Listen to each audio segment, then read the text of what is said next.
Welcome to NEK VT Rocks. My guest today is Patrick Martell. Patrick is president of Memphremagog Community Maritime, also known as the Northern Star. So I hear the boat's in the water. Now what? Well, the boat was in the water, and then we took the boat out of the water, and then we put the boat back in the water. So it was out for a very brief period of time, but it came out for a 5-year Coast Guard inspection, and which is necessary on any international body of water. We've got to take it out every 5 years. The Coast Guard inspector has to be on site, has to not only do an interior inspection, but also has to do a hull inspection, and so that's what took place. So we got it out of the water, put it back in the water. I had a 275-ton crane out of Morrisville, and CCS Crane Service came to do that. Did a great job with us, and so some of those next steps are obviously as we move closer to finalizing the purchase. We're still waiting on some paperwork and things like that to take place, but that's happening very quickly. The boat actually happened very quickly of it coming out of the water, so that's a whole other interesting topic. We'd all kept hearing, it's happening, slow down, it's happening, and then pow, it was out of the water and done. And for anyone who wants to see the videos of that, they're on your Facebook page. Yeah, they're on my private Facebook page, Patrick Martell, and they can.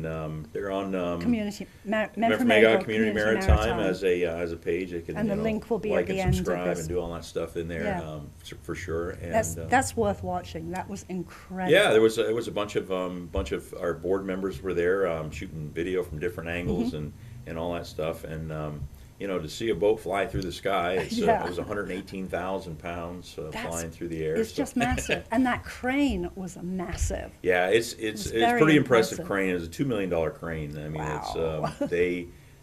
they're the only operation that has a crane of that size in the state of Vermont that was able to handle this. And so they came, and Sam Davis and the crew there, Mike, our crane operator, and all that fantastic professional crew, and they were easy to work with. But I got a call, Monday saying, "Hey, our crane's in Orleans. We can bring it over Tuesday, and we'll bring it over Tuesday, and then we'll do the lift on Wednesday." So it was a little short notice. It was a lot of running around and getting insurance, riders and everything to everybody. But we thankfully, there was no injuries. There was it was an uneventful day other than just it came out of the water. We cleaned the hull and got it inspected, and we put it back in the water. Yeah. So I saw you also did some gardening afterwards. We did. We did some. Well, when the crane backed in, the crane backed in, and there's a green space down there in the city of Newport, and it was hardly green. It wasn't that green. Yeah, it was kind of muddy, and so. But this crane weight. I don't remember how much the crane actually weighs, but by the time they put the weights on it and things like that, I think they put 100 and. I want to say it was 140,000 or 150,000 pounds of counterweights on it, and it may have been more than that. I didn't get the total estimate on that or for what it was, but they put on these big weights. So by the time it was there, it had sunk into the earth, and so immediately after we had it back in the water and had everything cleaned up down there, Dan Galvin and I went down and we took care of that, and we got it all back in order. We've leveled it out, seeded it. We put some erosion mat in there. We got it ready to go, and actually we went there yesterday, and there's little grass starting to grow. So I went down there this morning. It was amazing. Yeah. So joking apart now, what's the future for the Northern Star and for this group? Because what you've done is absolutely incredible.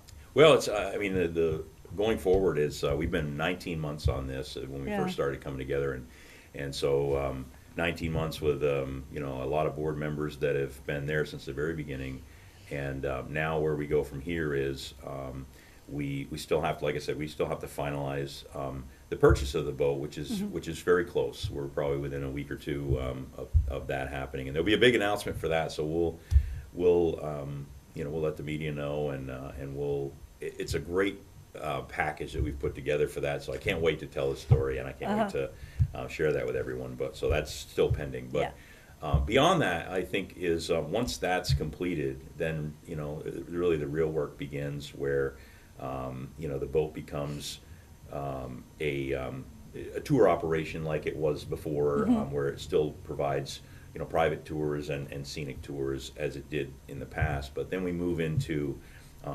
educational, youth educational programs and programming, and other areas, whether it's water quality studies or just multiple things that will happen at that point. And I think beyond that is, and it was interesting during this process while we were down at the city dock and coming out of the water, a lot of people had approached us and said, hey, how can I become a part of what you're doing, and they wanted to volunteer, become a member. How do I become a member? And so that's kind of the next step, would be that there'll be members and volunteers that will be needed for the organization. The email and the Facebook page will go at the end of the video from this. So if people want a way of contacting you, I assume they should just contact the email.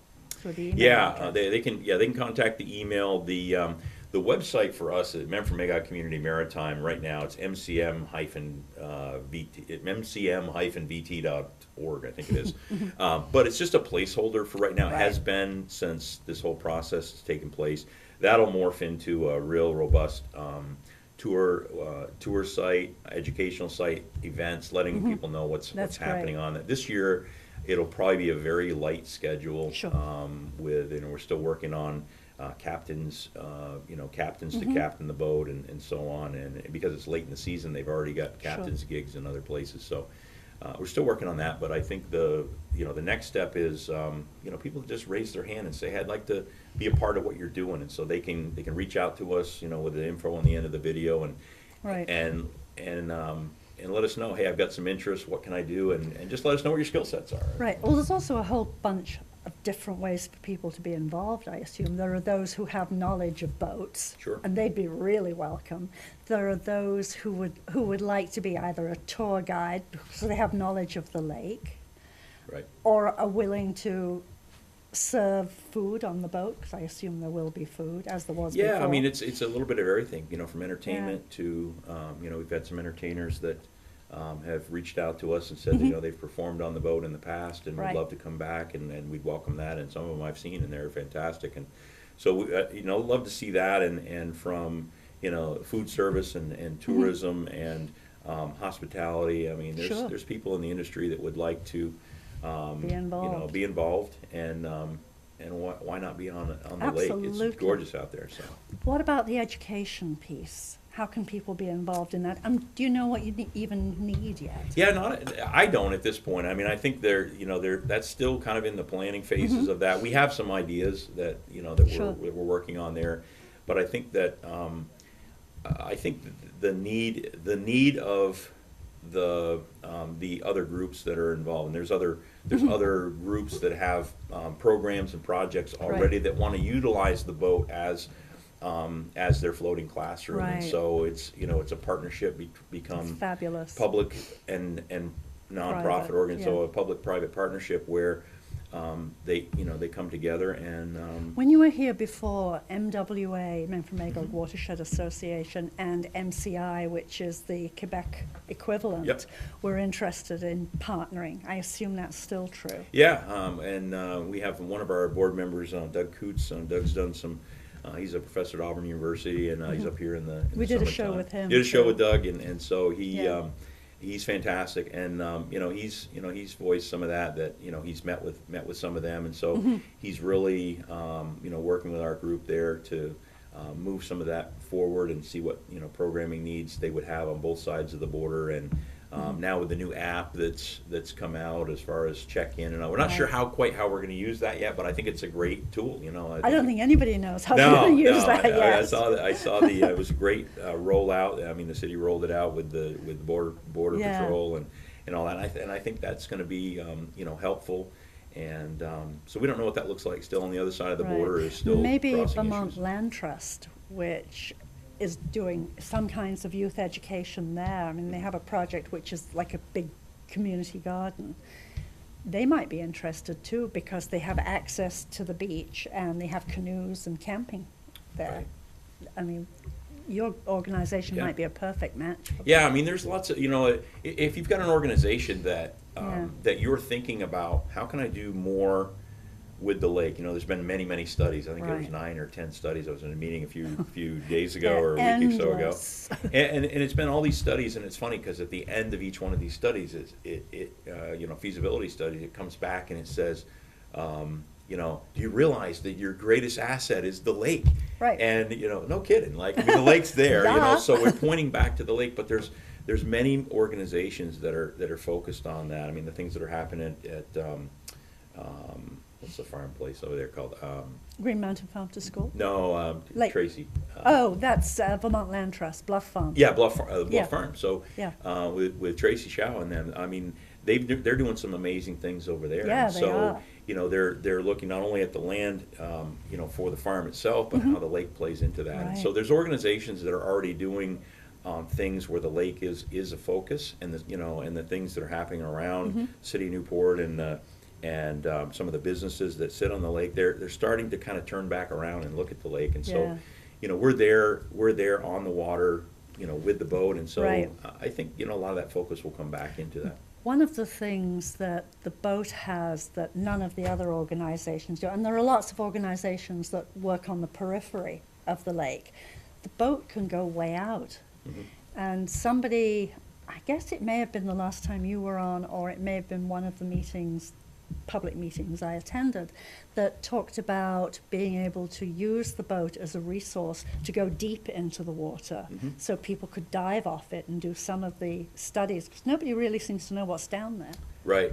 Yeah, I think that would be fascinating. I think there's definitely a way to do that and utilize that, whether it's the Northern Star or it's a separate research vessel later on as the nonprofit morphs and grows and does that.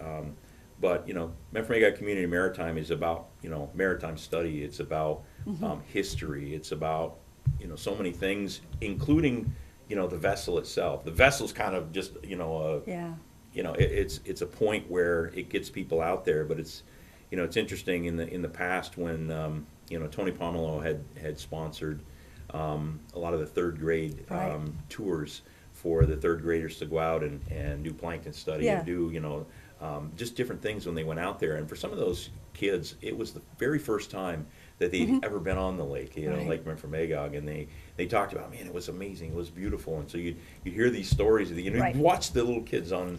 I'd love for them to dub in some of those videos of the kids, because they just had such a great time, and they learned about it. But at the same time, though they lived their whole life, lived their whole life and their whole life at 7, 8 years old or however they are in third grade. Their whole life. But their whole life, like, they've never been on the lake, and so here's a way that we can get them out there where they can interact and they can ask questions and they can do some of those things. So that's kind of where When I came down and watched part of the boat being lifted out of the water, and it was so amazing. A family came down, at least it was the parents, and they were really worried when they saw the boat come out of the water. They were terrified that the boat was then going to go away. And people standing there sort of reassured them, but they explained why. They have a 7-year-old who insists on coming down there every day, and he reaches over and touches the boat, and he says, "This is my boat." He pats the boat, "This is my boat." That is wonderful. I mean, talk about engaging local kids, because those are the kids who will be involved in the future. Is there a way that the organization is going to include kids? Yeah, for sure. And all the details haven't been fleshed out, but we've certainly talked at the board level about that, where, there may be that ownership that child, can say, "This is my boat." And, we're at the 100th anniversary here, where, back, it was a great article 100 years ago when one of the previous vessels on the lake in 1918 and 1919, there was a group of people that came together, and we went back and read this article, and it was like we could take that same article and have it today. And it was they first started coming together 1918, and then in 1919 they came together and they kind of saved this boat to so that it would continue service on the lake. And I had a meeting yesterday with one of the guys downtown, and he was sharing with me, he has a picture of the the tour schedule of the Anthemus. And it went through all, Georgeville and all the different landings, including Newport, that it went through. It left at 6:55 in the morning, and it ended up in Newport at 11:55 in the morning. So it was a 5-hour trip every day, and then it did the reverse schedule from Newport back to Georgeville. And he has this whole layout of where it went, and so it's just interesting the history of some of the previous vessels on the lake, and then 100 years ago that this vessel was leaving the lake, and that's where and even today I had a couple of conversations very similar to that, where a couple of people said, "Oh, I'm so sorry that it's leaving." I said, "What are you talking about?" And they said, "No," they said they thought it was leaving the lake, and I said, "It's only going to be out for an hour." And they looked down and they said, "Oh." So they hung out and they watched, and so it was like, we're taking it out for this reason, for the Coast Guard inspection, and we're going to place it back in the water. So so I think it's just getting people knowing what's happening with it, and there's a lot of hearsay, and there's been a lot of these things. A lot of people said it wouldn't happen. I told a few people, I said, that was amazing. Before the end of May, I said, you're going to see that boat fly through the air. And literally. They're like, what? Sure enough, there it is. So so that part's taken care of, and so it's it's good on the inspection side from the Coast Guard for another 5 years. The Coast Guard was impressed with the boat? Yeah, our Coast Guard inspector went through the boat structurally sound. There's some it's a steel hulled boat. It's in fresh water. It's never hit anything. So he said those are the concerns that they have, but they he went through, and the structural integrity is all there, and operationally it's good, and and he looks at all the things that the Coast Guard inspector looks at, and I mean it's ready to go, and pending a few more details, will be under sail this summer. Will those who crew on the boat or volunteer on the boat require some training? Yeah, they'll require some training. They'll be, in fact, the Coast Guard inspector will return. He'll do, he does a lot of those things, from whether it's the volunteers or whether it's, paid staff. He'll do man overboard drills, and there's a whole list of things that he'll do on the training side of that, and they provide that as well, along with the inspection. I mean, the inspection costs some money, not a ton. When you know the date for that, is that something you'll make public, so that if people are interested and becoming involved, that they I think we'll do a lot training? more. We'll do a lot more in video form. That's where they can connect with us on Facebook and on YouTube and some of these other areas where they can kind of, you can stay tuned to what we're doing. But and we'll update those with the website. And we may come back and do another part of the show to let you know, hey, it's coming up, and this is what we're doing. But that training will be just for anybody. So I mean, if you want to volunteer, you want to come out, we'd love to hear from you, and just connect with us, and we'd love to have that conversation. We had a conversation with a guy that just kind of, he had a boat down at one of the slips down there. He was formerly, I think, from GE Locomotive and all that, and he said, I'm a diesel mechanic and a steam engine mechanic. Do you need volunteers? Yes. I said, sure. And so fantastic guy. I got a chance to meet him, and so people just kind of come, and they just kind of raise their hand and offer up their. Are you a school teacher or a parent who would like to work with kids and teach them about the lake? Yeah. I mean, one of the things as you walk down there were a whole load of cigarette butts that were floating into the water. That's really tacky. It's harmful to the marine life that's in there. But just simple things like environmental education. Right. Clean it up. Right. Help us all. We can all do this. We can clean it up, so that our water, which is our biggest asset in Newport, can be clean. Well, it's Magog's water source. I mean, that's right. So. And the boat can be beautiful and just keep going. If I was to say, in a year, where do you hope to be as an organization? I think where we'll be in a year is, I think this summer will be very, like I said, kind of a light schedule for the boat, but really a good time for identifying partners, members, grants, different funding opportunities that are there, public-private partnerships that'll take place. I think we'll be identifying a lot of areas over the next year of, directionally as an org. We have a lot that we've already talked about, but I think that'll, as more people come around and have great ideas, those ideas will come together, and it's about, at that point, it's about as big as you you can dream for the area. We have such great natural resources here, and when you have, we do. We have a vessel like this, and that was kind of our initial thought process, was that if you have this 65-foot long, 20-foot vessel on the lake, if it ever left the lake, it would never return. And so that's been kind of our thought process the whole time, is that we want to make sure we keep it. Somebody took a picture of me while we were there, and it was me just holding on to one of the bow line. I've seen that photo. And, it's wonderful. It was funny because I looked at the picture. My wife said to me, she said, "It looks like you're holding it. It's not it should have had a caption that said, 'It's not leaving the town.'" And it's true. I mean, so this whole group of people that came together, that was their thought process, was that this shouldn't leave, because if it does, just like that young family and their boy said, we're so sad. It's my boat. He didn't want his boat to leave. And so I think, there's some ownership in the community of that, there's been many people that have been on the boat and on the Northern Star, and they've enjoyed their time, and they remember those times. My in-laws had their 50th wedding anniversary there with 48 or 49 of their best friends in the world. We did a surprise party for them on the boat. And so, that's a memory that they have of the boat and how it played a part in their life. And those people had a great day to go out there and enjoy Lake Memphremagog. And so, it's I think a year from now, it will be even better. Next summer, I think, will be a really robust tour schedule, educational programming schedule. Many things that will be able to be taking place as part of the organization. And I think a lot more folks that have an interest in history and maritime study and water quality issues and how how it plays together. I think there's going to be a lot of people that kind of raise their hand and say, I'd like to help, or I'd like to participate, and that's who I want to talk to. That's there are marine biology programs at some of the local colleges. Local, of course, being not right on our doorstep, but this is Vermont, so local is a fair distance away, who might really be interested in interning.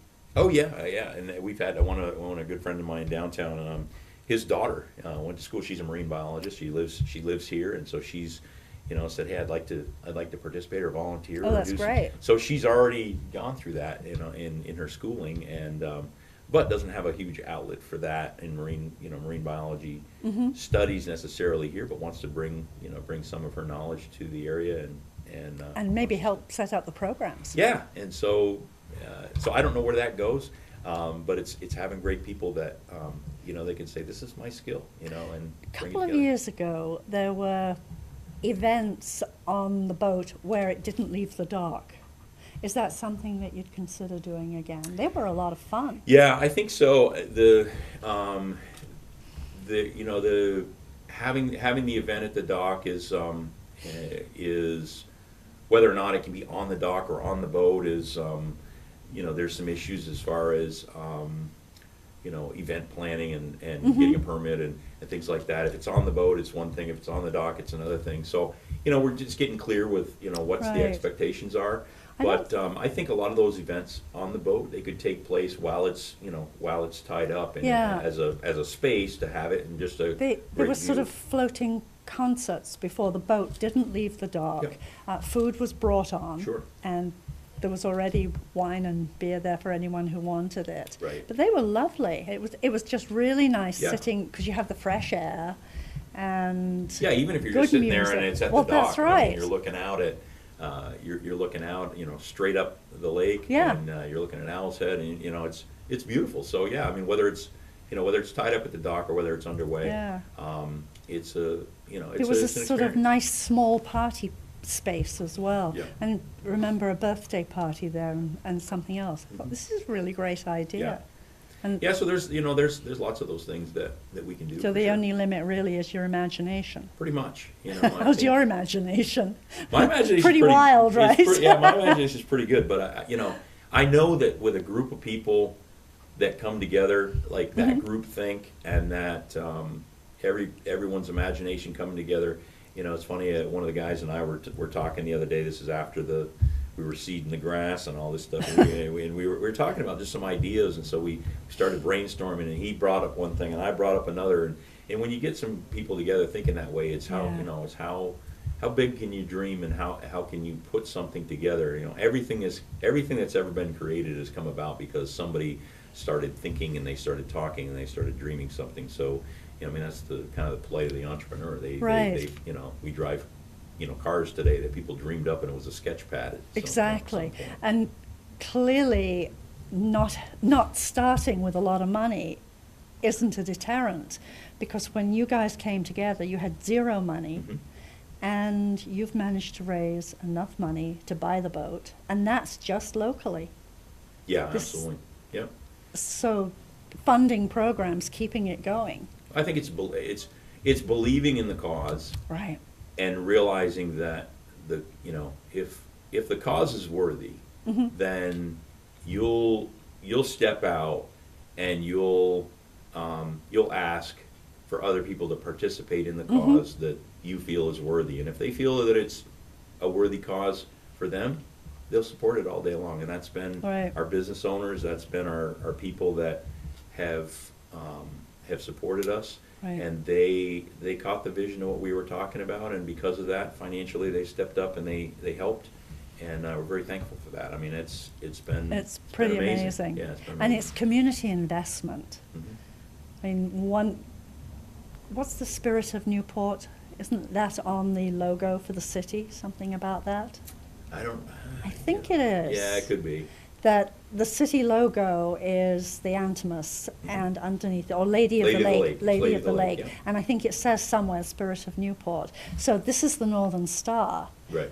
But she is the spirit of Newport, and the way that's come together mm-hmm. is fantastic. Yeah, I think that we're not a rich community. No, we're not a rich community, but I think we're rich in history. We're rich in community involvement, and people's understanding of what the lake means to them. And for every one of them, it means something different. And sometimes it means that they spent their summers here, or I used to hear Tony Pomelo talk about when Tony was a window dresser, in downtown Newport. And he talked about the history of Newport, and here's a guy that was almost 100 years old. Maybe he was 100 years old. He was 100 years old.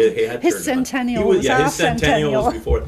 But Tony was just a fantastic guy, and he would talk about the history, and so to Tony Pomelo, this is what Newport meant to him. And so for each person, it's going to mm-hmm. Newport's going to mean something different to them. But the lake seems to always play a part in that. Well, for this little boy, the boat was his place in Newport. Absolutely. And he's already taken ownership. Yeah. He's put his hand on it, and this is my boat. And I don't know how many other kids are like that, but I'd love to see some of those kids. And I think that's one of the programs, to answer your question. Yeah, it'd be fabulous. That we reach out to them, and we give them some sort of ownership or membership or lifetime thing that they can say, what, I was around when I watched that boat come out of the water, and I was around when that boat became this. And were you one of the Raised J kids?